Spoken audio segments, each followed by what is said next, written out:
सभी को नमस्कार।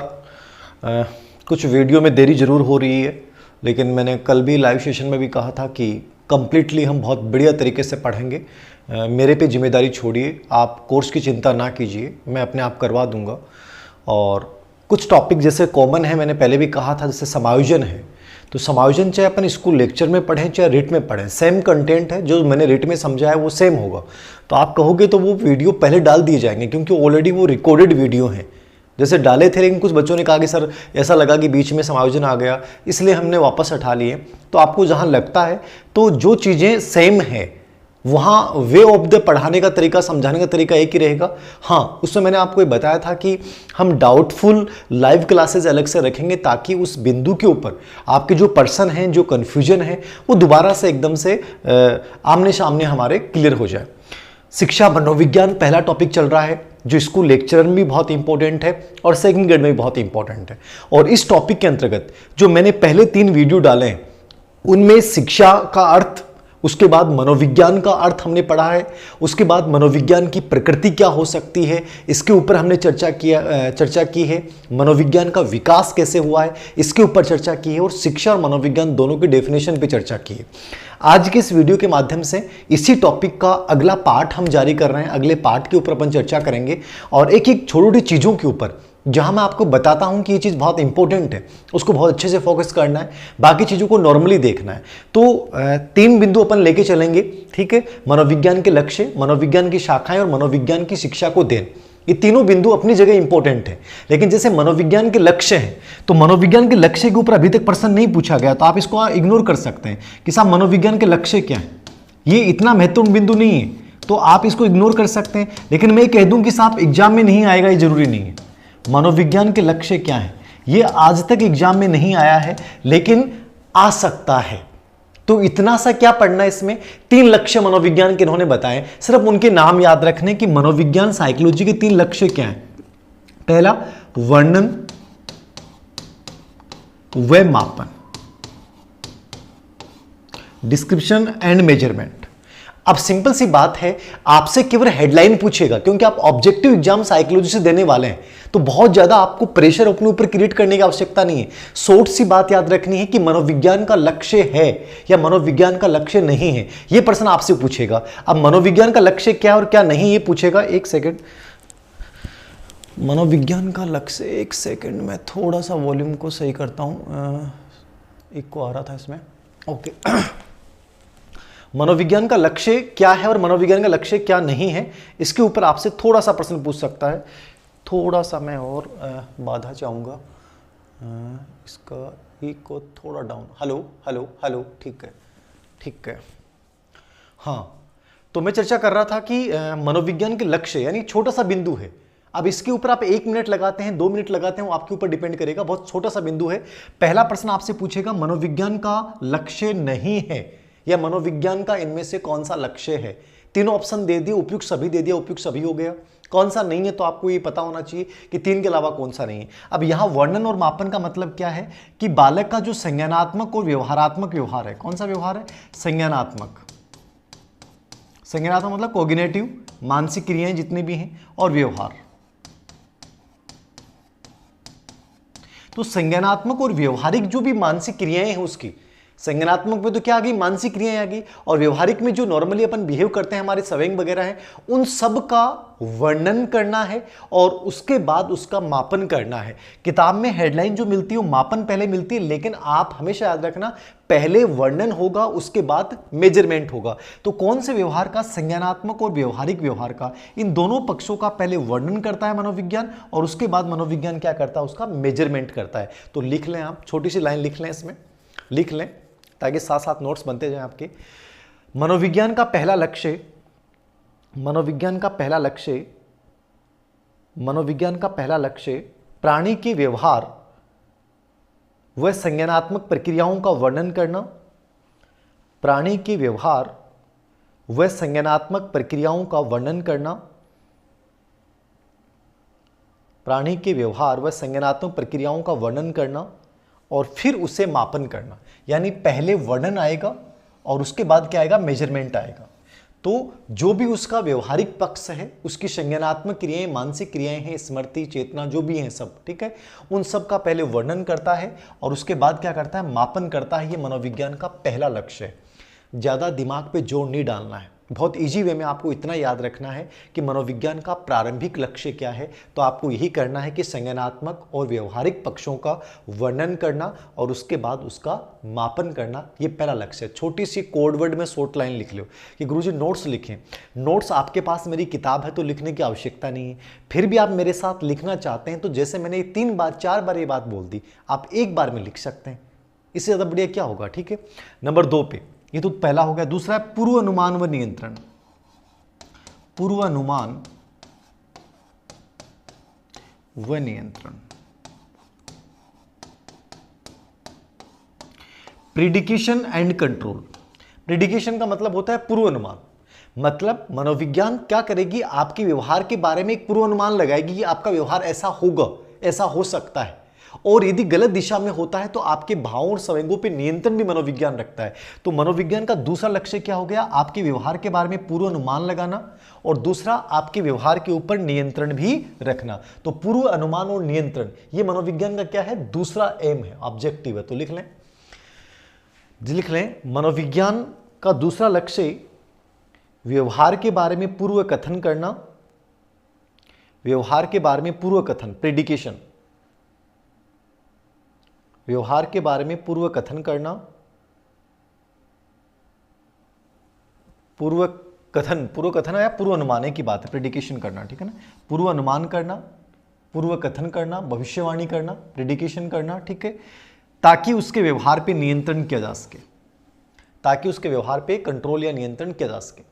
तो भविष्यवाणी करता है, पूर्व कथन करता है, पूर्व अनुमान करता है, प्रेडिकेशन करता है और कंट्रोल करता है। तो ये दूसरा लक्ष्य है, बालक के व्यवहार के बारे में पूर्व अनुमान लगाना, पूर्व कथन करना, ताकि उसके व्यवहार पे नियंत्रण रखा जा सके। बालक के व्यवहार का पूर्व कथन या भविष्यवाणी करना ताकि उसके व्यवहार पे नियंत्रण रखा जा सके। और तीसरा और अंतिम लक्ष्य है व्याख्या करना, एक्सप्लेनेशन, व्याख्या करना, यह अंतिम लक्ष्य है।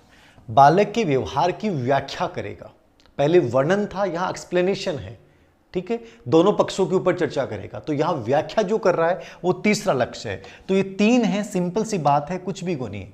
मतलब मैं चाहे 10 मिनट लगाइए इन समझाने में, 7 मिनट लगाइए, 6 मिनट लगाइए, थाने केवल आपको केवल 1 मिनट में समझ के जाना है कि मनोविज्ञान के 3 लक्ष्य हैं, वर्णन करना, मापन करना, कौन से पक्षों का, संज्ञानात्मक और व्यवहारिक पक्षों का। नंबर 2, बालक के व्यवहार के बारे में प्रेडिकेशन, पूर्व अनुमान करना ताकि उसके व्यवहार पर नियंत्रण रखा जा सके। और तीसरा, उसके व्यवहार की व्याख्या करना, एक्सप्लेनेशन करना। ये 3 मनोविज्ञान के क्या हैं, लक्ष्य हैं। तो आप तीनों को लिख लीजिए और माइंड में यही रखना है कि मनोविज्ञान के लक्ष्य है या मनोविज्ञान का लक्ष्य नहीं है, ये प्रश्न सिंपली आपके सामने पूछेगा, ठीक है। तो आपको याद रखना है कि 3 लक्ष्य हैं, मापन, वर्णन, measurement and description, prediction and control और एक्सप्लेनेशन, ठीक है। बस यही याद रखना है, यही याद रखना है।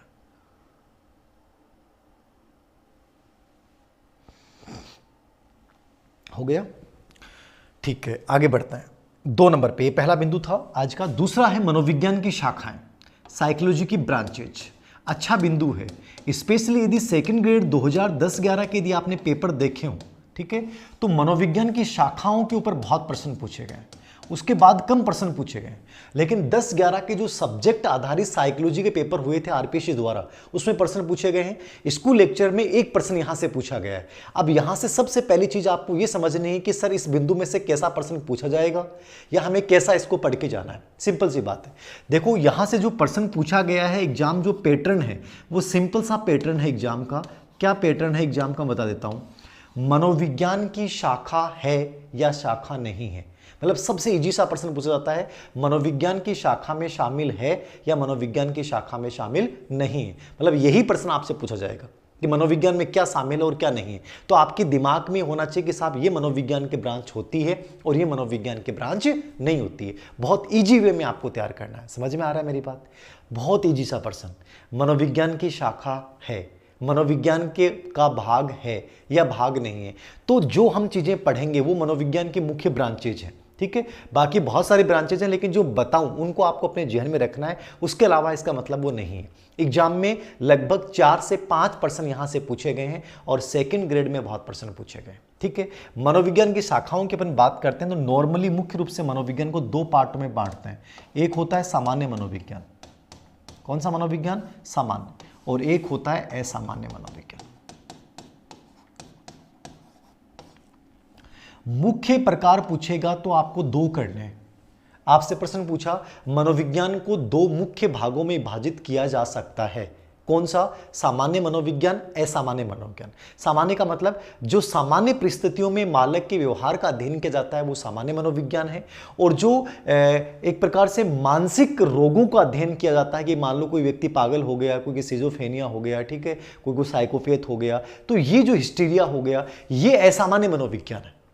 असामान्य परिस्थितियों में मानसिक रोगों का जो स्पेशली अध्ययन किया जाता है वो सब मनोविज्ञान की कौन सी ब्रांच आती है? असामान्य मनोविज्ञान आता है।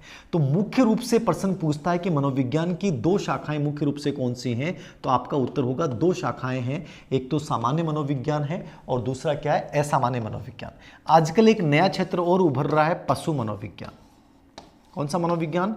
पशु मनोविज्ञान। स्पेशली थॉर्नडाइक और केटल का इसमें बड़ा योगदान माना जाता है। किसका माना जाता है?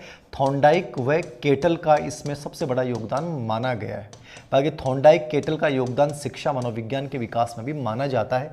ये प्रश्न एग्जाम में पूछा नहीं गया आज तक कि पशु मनोविज्ञान के विकास में किसने योगदान दिया है, या पशु मनोविज्ञान की शाखा है क्या। आपको मैंने 2 चीज़ें बताई हैं, बहुत ईजी वे में समझिएगा, बहुत रिलैक्स मूड में समझिएगा। मनोविज्ञान की कितनी शाखाएं? मुख्य रूप से 2, एक सामान्य मनोविज्ञान और दूसरी कौन सी है? असामान्य मनोविज्ञान। तीसरी शाखा जो उभर के आ रही है वो कौन सी है? पशु मनोविज्ञान। सामान्य मनोविज्ञान का मतलब क्या? सामान्य परिस्थितियों में बालक के व्यवहार का अध्ययन। कौन से परिस्थितियों में? सामान्य परिस्थितियों में बालक के व्यवहार का अध्ययन जो करेंगे वो सामान्य मनोविज्ञान है। और असामान्य अध्ययन में मानसिक रोगों का अध्ययन। किसका अध्ययन करेंगे अपन? मानसिक रोगों का जो अध्ययन करते हैं वो कौन सा है? असामान्य मनोविज्ञान है। थोड़ा सा लिखना चाहो तो ये रेखा चित्र आप एक किताब में उतार सकते हो। मनोविज्ञान की मुख्य शाखाएं, मनोविज्ञान की मुख्य शाखाएं 2 होती हैं, सामान्य मनोविज्ञान तथा असामान्य मनोविज्ञान। मनोविज्ञान की मुख्य शाखाएं 2 होती हैं, सामान्य मनोविज्ञान तथा असामान्य मनोविज्ञान। मनोविज्ञान की मुख्य शाखाएं 2 होती हैं, सामान्य मनोविज्ञान तथा असामान्य मनोविज्ञान। ठीक है। असामान्य मनोविज्ञान में मानसिक रोगों का अध्ययन करेंगे और सामान्य मनोविज्ञान में सामान्य परिस्थितियों में बालक के व्यवहार का अध्ययन किया जाता है।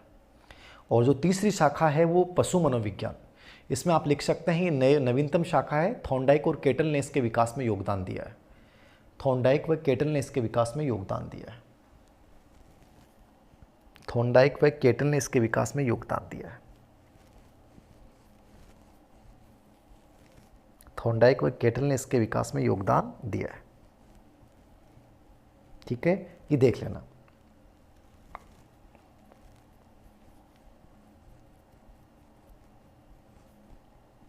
लिख लिया। मनोविज्ञान की 2 शाखाएं, स्पेशली सामान्य मनोविज्ञान और दूसरी जो है वो क्या है? असामान्य मनोविज्ञान। सामान्य मनोविज्ञान है और दूसरी क्या है? असामान्य मनोविज्ञान। सामान्य मनोविज्ञान और दूसरी क्या है? असामान्य मनोविज्ञान।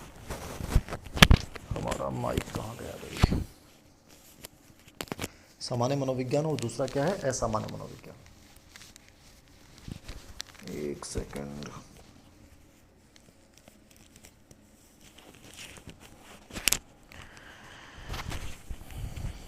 माइक ही गायब हो गया भाई।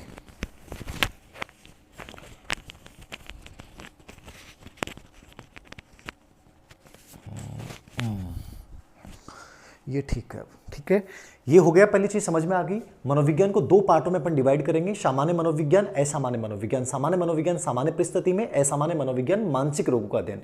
तीसरी जो नवीनतम ब्रांच आई है पशु मनोविज्ञान। तो मुख्य रूप से 3 ब्रांचेज हैं, मुख्य रूप से 2 हैं, लेकिन तीसरी जो नवीनतम शाखा है पशु मनोविज्ञान। अब देखो इनके डिवाइडेशन है। सामान्य जो मनोविज्ञान है इसको अपन 2 भागों में डिवाइड कर सकते हैं। सामान्य मनोविज्ञान की 2 मुख्य ब्रांचेज आती हैं। एक तो आता है अनुप्रयुक्त मनोविज्ञान।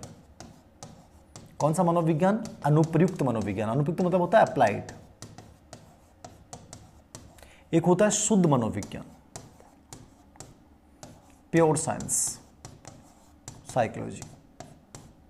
ठीक है, दो शाखाएं मैंने असामान्य मनोविज्ञान की बताई हैं, सामान्य मनोविज्ञान की। सामान्य मनोविज्ञान में दो चीजें और आती हैं, एक अनुप्रयुक्त मनोविज्ञान आता है और एक शुद्ध मनोविज्ञान आता है, अप्लाइड साइकोलॉजी और एक प्योर साइकोलॉजी। ठीक है, ये भी इसकी ब्रांचेज हैं। अब कई बार जो इंपॉर्टेंट चीज है वो ये पूछता है कि आपसे प्रश्न पूछ लिया शिक्षा मनोविज्ञान कौन सी ब्रांचेज है, औद्योगिक मनोविज्ञान कौन से ब्रांचेज है, सैनिक मनोविज्ञान कौन से ब्रांचेज है, अभियांत्रिकी मनोविज्ञान कौन से ब्रांचेज है, नैदानिक या परामर्श मनोविज्ञान कौन से ब्रांचेज है, ठीक है, अपराध मनोविज्ञान कौन से ब्रांचेज है, ठीक है, फोरेंसिक मनोविज्ञान कौन से ब्रांचेज है, बाल मनोविज्ञान कौन से ब्रांचेज है, विकासात्मक मनोविज्ञान कौन से ब्रांचेज है। तो ये थोड़ा सा इसका वर्गीकरण, नॉर्मली ऐसे प्रश्न पूछे नहीं गए। मैंने कहा कि आज तक जो प्रश्न पूछे गए केवल ये पूछे गए हैं मनोविज्ञान की शाखा है या नहीं है, तो इनमें से किसी का भी नाम दे दिया साहब। जैसे सेकंड प्रश्न आ गया मनोविज्ञान की शाखा नहीं है, वहां ऑप्शन में है औद्योगिक मनोविज्ञान, सैन्य मनोविज्ञान, शिक्षा मनोविज्ञान, विकृत मनोविज्ञान। तो विकृत मनोविज्ञान होता ही नहीं है, विकृत मनोविज्ञान होता ही नहीं है। ठीक है, मनोविज्ञान की शाखा नहीं है, वहां ऑप्शन में आ गया औद्योगिक मनोविज्ञान, परा मनोविज्ञान, अभियांत्रिकी मनोविज्ञान, आर्थिक मनोविज्ञान। आर्थिक मनोविज्ञान मनोविज्ञान की शाखा ही नहीं होती है। ये ऐसे प्रश्न सेकंड ग्रेड आरपीएससी में 2011 में बहुत सारे पूछे गए, तो आपके माइंड में होने चाहिए। ये तो बेसिक ढांचा आपके दिमाग में बन गया। फिर सामान्य मनोविज्ञान के अंतर्गत अपन बात कर रहे हैं अनुप्रयुक्त अप्लाइड साइकोलॉजी की और शुद्ध मनोविज्ञान की। ठीक है, ये ब्रांचेज आपने लिख ली। अब इसकी हेडलाइन डाल लेंगे आप, किसकी, अनुप्रयुक्त मनोविज्ञान, ये इंपॉर्टेंट, अप्लाइड साइकोलॉजी, अनुप्रयुक्त मनोविज्ञान। अप्लाइड साइकोलॉजी में किसको मानेंगे आप, अप्लाइड साइकोलॉजी में किसको शामिल करेंगे, तो यहां स्पेशली याद रखना, एक तो शिक्षा मनोविज्ञान, ये मोस्ट इंपॉर्टेंट पर्सन है। शिक्षा मनोविज्ञान मनोविज्ञान की शाखा है और किस में आता है, अप्लाइड में आता है। ठीक है, औद्योगिक मनोविज्ञान, ये एक सेकंड ग्रेड में आया हुआ है। औद्योगिक मनोविज्ञान जो उद्योग क्षेत्र में जो समस्याएं हैं, श्रमिकों की समस्याएं हैं, संगठन संबंधी समस्याएं हैं, उन सब का अध्ययन इसमें किया जाता है। सैन्य मनोविज्ञान, सैन्य मनोविज्ञान, सैन्य मनोविज्ञान की एक नई ब्रांच आजकल उभर के आ गई है, राजनीतिक मनोविज्ञान भी आ रही है। ठीक है, लेकिन ये मुख्य ब्रांच नहीं है, मुख्य सैन्य है, राजनीतिक मनोविज्ञान सैन्य ब्रांच की। परामर्श मनोविज्ञान,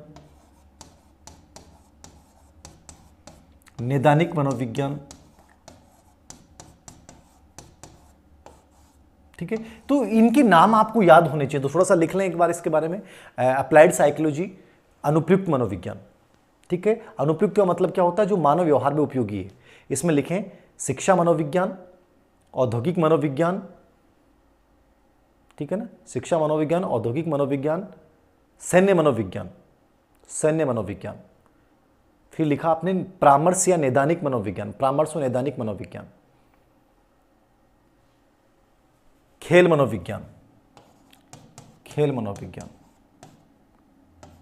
खेल मनोविज्ञान, कानूनी मनोविज्ञान, विधि मनोविज्ञान कह दें, विधि मनोविज्ञान, फोरेंसिक मनोविज्ञान, अपराध मनोविज्ञान, अपराध मनोविज्ञान। लिख लें, अनुप्रयुक्त मनोविज्ञान में शिक्षा मनोविज्ञान, नैदानिक मनोविज्ञान, औद्योगिक मनोविज्ञान, सैन्य मनोविज्ञान। इसकी एक नई शाखा राजनीतिक मनोविज्ञान भी उभर रही है, बट राजनीतिक मनोविज्ञान मुख्य रूप से आपको याद नहीं रखना। परामर्श, नैदानिक मनोविज्ञान, खेल मनोविज्ञान, विधि मनोविज्ञान, फोरेंसिक या अपराध मनोविज्ञान, अपराध मनोविज्ञान। ठीक है, एक अभियांत्रिकी और उपभोक्ता मनोविज्ञान में आप लिख सकते हैं, अभियांत्रिकी। इसमें भी संगठन संबंधी समस्याओं का अध्ययन, मानव व्यवहार, अभियांत्रिकी मनोविज्ञान और उपभोक्ता मनोविज्ञान। ये सब अप्लाइड साइकोलॉजी की ब्रांचेज हैं। तो इनके नाम आपके जहन में होने चाहिए कि साहब ये है कि नहीं। मतलब ज़्यादा कोई विशेष, कोई बहुत बड़ा प्रश्न नहीं पूछेगा, आपको दिमाग पे कोई प्रेशर क्रिएट नहीं करना है। थोड़ा सा थ्योरेटिकल टॉपिक है, रटने वाली चीज़ें हैं इसमें, लेकिन बहुत इजी वे में याद कर जाओगे, बोझ नहीं लेना है कि साहब प्रश्न यहाँ से पूछेगा मनोविज्ञान की शाखा है या नहीं, अनुप्रयुक्त मनोविज्ञान में क्या शामिल है क्या नहीं है। तो आपके दिमाग में आना चाहिए शिक्षा मनोविज्ञान है, औद्योगिक मनोविज्ञान, औद्योगिक क्षेत्र की जो समस्या है उनका अध्ययन किया जाता है, सैन्य मनोविज्ञान, सैन्य क्षेत्र में जो सैनिकों की समस्याएं हैं, चाहे वो आत्मविश्वास की है, चाहे मानसिक मजबूती की है। परामर्श, नैदानिक मनोविज्ञान, कारणों का पता लगाकर हम जो गाइडेंस बच्चों को देंगे। खेल मनोविज्ञान, स्पोर्ट्स साइकोलॉजी, आजकल पर्टिकुलर इनकी पोस्टें होती हैं खिलाड़ियों का मनोबल बढ़ाने के लिए, खिलाड़ियों की समस्याओं को जानने के लिए। विधि मनोविज्ञान जो कानूनी मनोविज्ञान, कानून के अंतर्गत इसका प्रयोग है। फॉरेंसिक अपराध के अंतर्गत आज इसका प्रयोग हो रहा है, सीआईडी वगैरह आप लोग देखते होंगे, वहाँ साइकोलॉजी का बड़ा प्रयोग है। अभियांत्रिकी मनोविज्ञानिक, ठीक है, कि मानव सेवा से संबंधित ही ये मनोविज्ञान है, मानव की समस्याओं से संबंधित ढांचे, डिजाइन से लेकर सब चीज़ों में अभियांत्रिक मनोविज्ञान का प्रयोग होता है। और उपभोक्ता मनोविज्ञान, ठीक है, स्पेशली बिजनेस में इसका सबसे अधिक प्रयोग होता है, ह्यूमन रिसोर्स के संदर्भ में, ठीक है। तो ये अनुप्रयुक्त मनोविज्ञान के ब्रांचेज हैं, लिख लो एक बार, सबके सब नाम लिख लो, इन सभी के नाम लिख लो, ठीक है ना, ये याद रखना है, ये याद रखना है।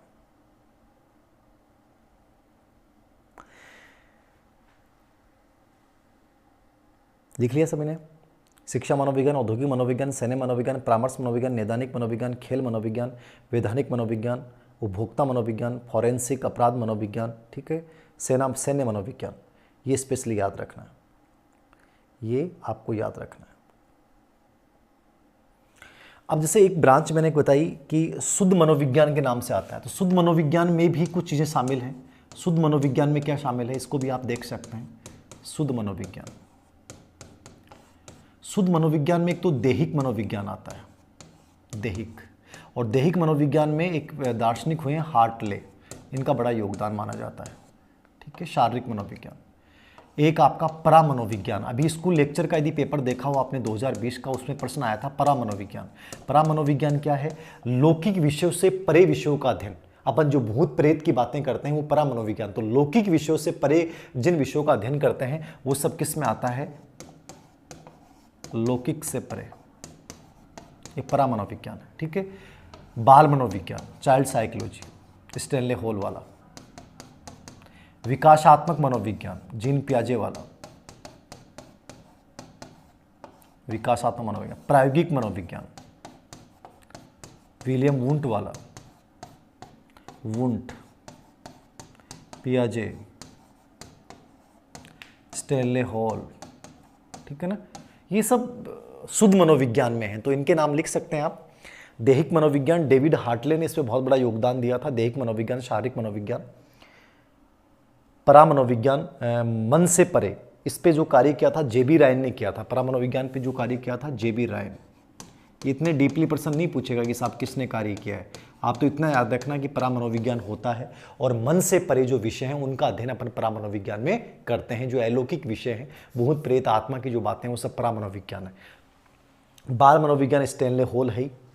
विकासात्मक मनोविज्ञान जीन पियाजे है। प्रायोगिक मनोविज्ञान जो है आपका विलियम वुंट है। कौन है? विलियम वुंट है। तो इनको थोड़ा सा याद रखना है, विलियम वुंट। और बस ये देखना, यही है मुख्य मनोविज्ञान की ब्रांचें, ठीक है ना, यही मुख्य रूप से मनोविज्ञान की ब्रांचेज है।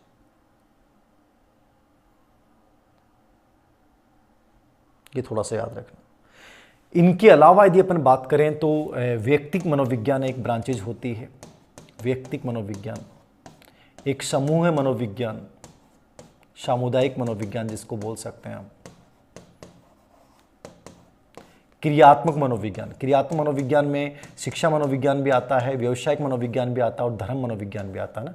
शिक्षा भी आता है इसमें, धर्म मनोविज्ञान भी आता है और व्यावसायिक भी आता है।